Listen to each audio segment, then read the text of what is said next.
Welcome everybody, this is Mr. Storm, and this is the wedding invitation assignment. Now I'm not going to walk you through this whole assignment. I just want to cover a couple of different things in Publisher that are more typography specific. Some things that you may be able to use to make your documents stand out and make them look really great, especially this wedding invitation document that you're about to build.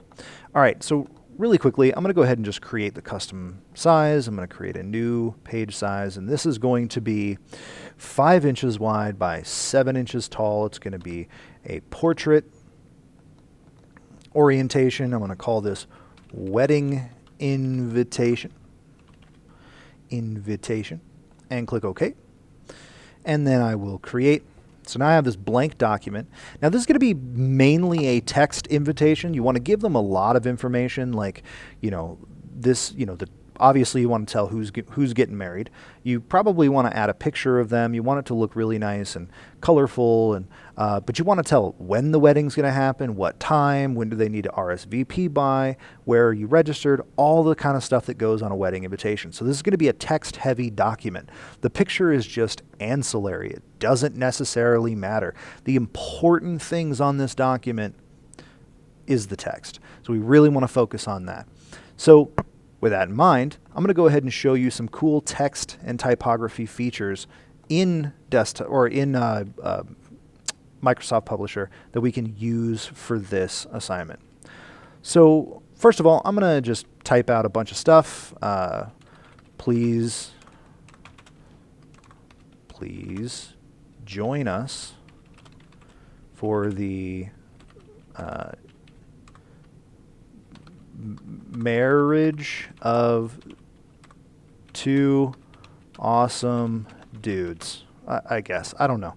And I will make this decent size. Too many A's in the please. It's hard when you can't read what you're actually typing. Let's just go ahead and fix that. Marriage. I always spell that wrong. For these two awesome dudes. All right. We're going to make Bill and Ted get married. Bill and Ted from Bill and Ted's Excellent Adventure. So please join us for the marriage of these two awesome dudes. Now, looking at typography, we have our basic text options like our kerning. We can change the kerning between letters.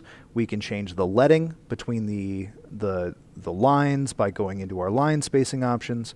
We can change the caps. We can make it all caps. We can make it, we can make it small caps, and small caps is cool. I'm actually going to zoom in on this so you can see. Small caps means that the first letter is bigger, the rest of the letters are smaller, but they're still capitalized. So that's kind of a cool effect. We can also change it to all caps like that, or we can just make it normal. Some other things we can do, we can change the text color and the font and all that, blah, blah, blah, blah, blah. That's all fancy pants stuff.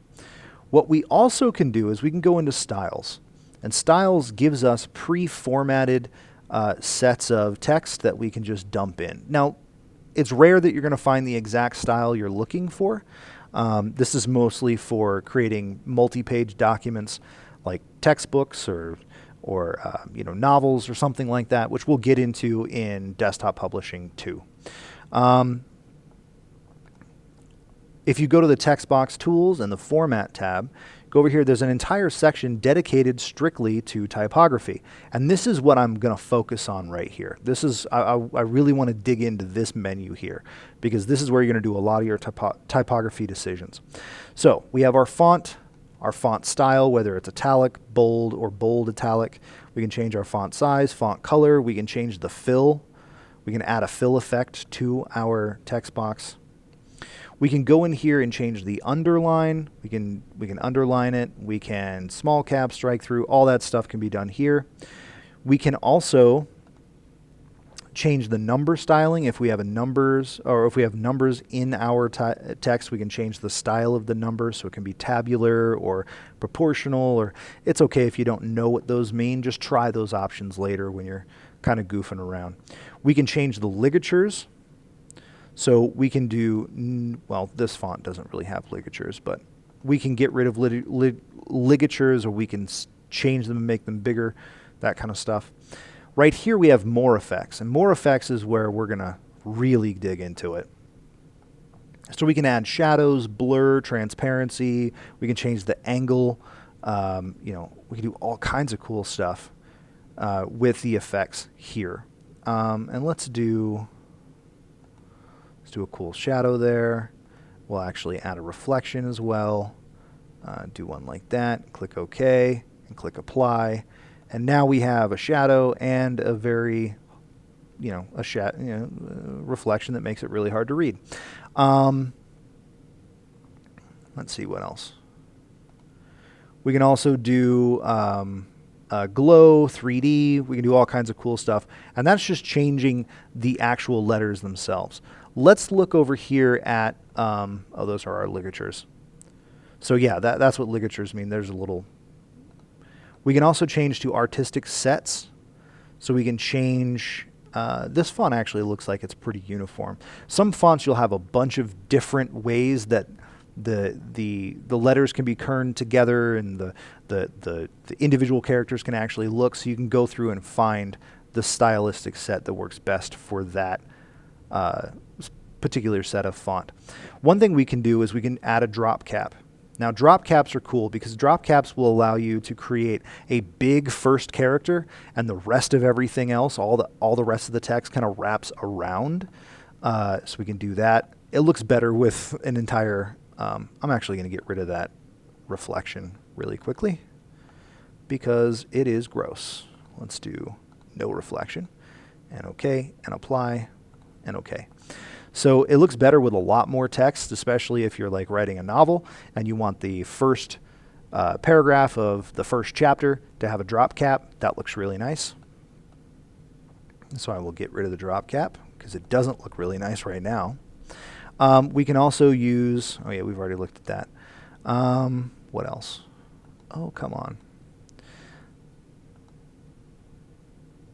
So when you're looking at typography and trying to make good typography decisions, two of the biggest changes that you can, or two of the biggest things that you want to look at is readability. Obviously, you need to be able to read what you're writing. And you want to look at emphasis.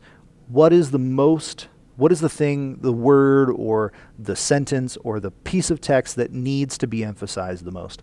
Obviously, with this document, we're not even close to finish building it, but it would be, probably the couple's names.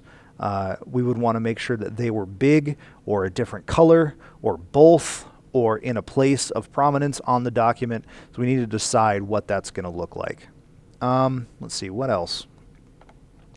There's a lot you can do with typography here. There are a lot of tools that you have available to you. You can change the word art here. You can, change the fill and all that stuff. There's all kinds of stuff you can do with your text here. Change the text direction. But I'm going to let you play around with it. Now, this wedding invitation assignment, I am looking for, if you look at my rubric in Canvas, you can get a really good idea of how I'm grading it. Size is huge. I want to make sure it's the right size. I want your typography to match the tone of the document so it doesn't look like it's all over the place. It needs to feel like a wedding invitation. So choose a font that is wedding invitation-y, choose colors that match, choose all that stuff.